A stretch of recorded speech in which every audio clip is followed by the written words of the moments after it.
Alors, je vais changer un peu mon vocabulaire.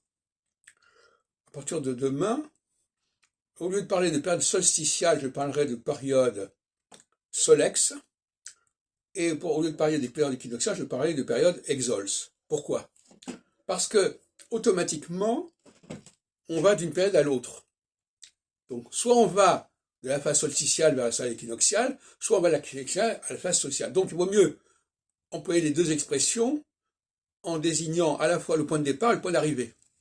Donc solex, c'est le passage de la phase solsticiale en vue de la phase équinoxiale. Et exols, terme que j'ai employé depuis longtemps, c'est le passage de la phase équinoxiale vers la phase solsticiale.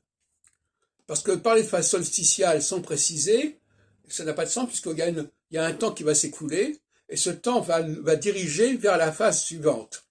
Donc il vaut mieux parler pour chaque phase de la phase telle qu'elle commence et la phase telle qu'elle va se conclure. Hein, ça me paraît souhaitable.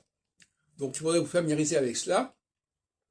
Je parlerai désormais de phase solex au lieu de phase solsticiale et de phase exols au lieu de phase équinoxiale, parce que autrement, ça n'a pas de sens. Il faut bien comprendre, par exemple, que les équinoxes, les solstices, par exemple, eh bien, au moment où le solstice a lieu, on est déjà à la fin d'un processus. C'est-à-dire qu'on est passé, l'équinoxe a atteint son maximum, le jour maximum lorsqu'on arrive au solstice d'hiver, et la nuit maximale quand on arrive au solstice d'été, etc. Donc, au contraire.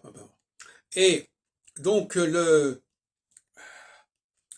faut bien comprendre que donc, quand on parle de solstice, c'est le résultat de quelque chose qui a déjà eu lieu, qui s'est déjà mis en place. Et au solstice, on prépare déjà la phase suivante, voyez-vous. C'est un cercle, c'est circulaire.